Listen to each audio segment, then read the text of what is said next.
Hey guys, and welcome back. I'm Simon here for the Aether Hub, bringing you more MTG lore. Well, in today's video, it's more like a lore primer, or even just flat out speculation. At least some ideas floating around for the storyline of Magic's return to core sets.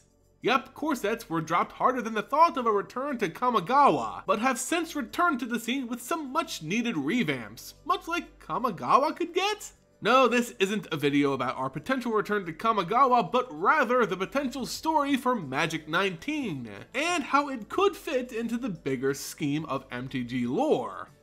In the past, core sets may have sported a less than stellar cast of mentionless reprints that felt like filler more than anything else, but they did have nice bits of lore to them. Not nearly as fleshed out or connected as the main sets, but still some not horrible stuff there. With M19, it looks like we'll be getting more of a story that connects events together, leading and explaining story arcs happening outside of an average set's view. What does that mean exactly? Well, maybe, finally, some of Nicol Bolas' plans can have more of an explanation outside of them being, quote, "It's too complicated for us mortals to understand." One can only hope. Okay, so all this story speculation comes from two key pieces of art revealed during the Hasbro convention. Let's look and dissect them one at a time, then kinda put two and two together and see what we get. First, we have this very detailed image of Nicol Bolas. We haven't been this close to his face in a long time, and he's looking rather scaly. Really, this art doesn't offer much in terms of possible story leads. It's just a dragon planeswalker looking mean and foreboding, as he tends to do in most of the art. He does seem to be casting a spell that gives off a multiversal vibe though. It's not the traditionally dark purple, almost black magic he uses on planes like Amonkhet, and it's certainly not fire. It almost has a cosmic vibe to it, right? Perhaps hinting at his former powers as a god before the mending, or his desire to use the multiverse to his own end. Or maybe it's just some cool looking magic. Really, all this art does is show that Bolas will be involved in the story of M19, and it doesn't really have to do more than that, right? Bolas is a huge plot point no matter what he's featured in, and this core set will be no exception.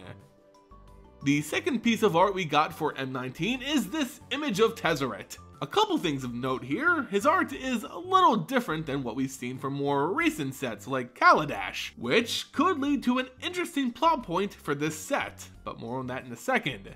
Outside of his physical appearance, I mean, it's Tezzeret, being all claw and some wavy rocks.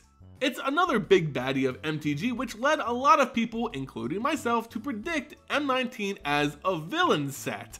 Basically the opposite of the Oath of the Gatewatch, which was seen as the formation of the Gatewatch and thus the Gatewatch set. This, M19 I mean, would be the set the villains come together, forming their various alliances all under Nicol Bolas. We would see the big man himself and all his puppets, Tezzeret, Vraska, now turned by Jace, and even Ralzeric, who we just found recently is working with Bolas.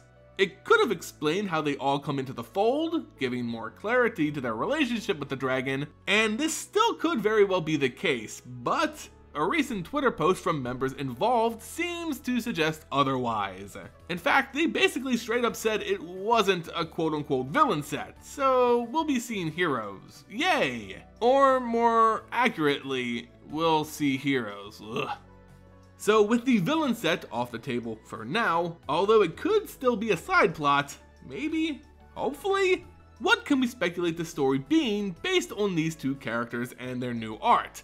Well, looking at Tezzeret in particular, he's looking rather old, but not like age old, quite the opposite. His art here is more reminiscent of Tezzeret's depiction from past sets. This was actually first pointed out by another Vorthos freak named Jay. He's a great guy, so sorry in advance for taking this idea and running with it. But full credit to him, he does some great stuff and has some amazing articles over on Gathering Magic, so link provided below, go check it out.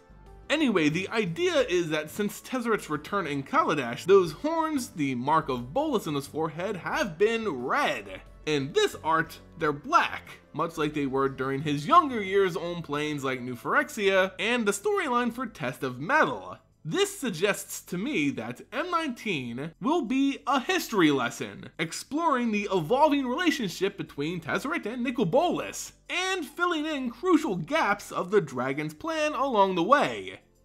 Tezzeret has been doing the dragon's bidding for a long time. One of the things I believe they'll explore are Tezzeret's observations of New Phyrexia. Bolas sent him there to watch the rise of the Phyrexians, but nothing else really came of it. People have been wondering about that trip's purpose for years now, and M19 may finally shine some light on the activities there. Another aspect is Tezzeret's obsession with Ethereum, especially on his home plane of Alara, specifically the Shard of Esper.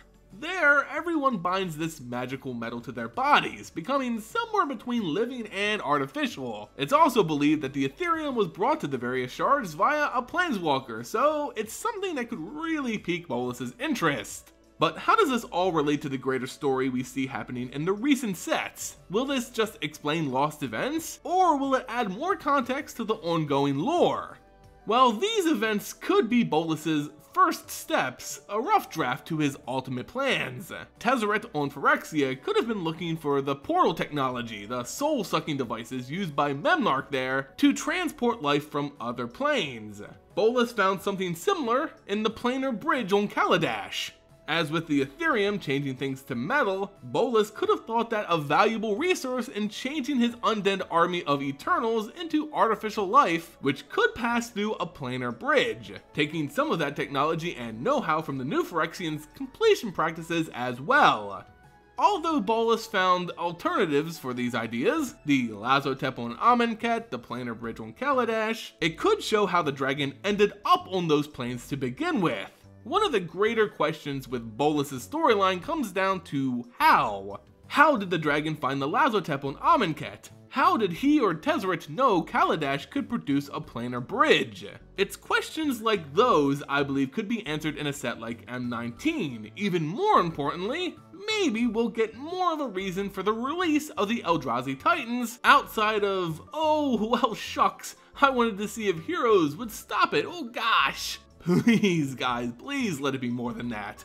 And explain it all in this recap set as we return to the core of the storyline. Anyway guys, that's it for this video. Let me know your own thoughts and theories on the possible story of M19 in the comment section below. If you enjoyed the video, make sure you leave it a like, subscribe, and of course share it across the multiverse. As always guys, thank you all so much for watching, and I'll see you next time here on the Aether Hub.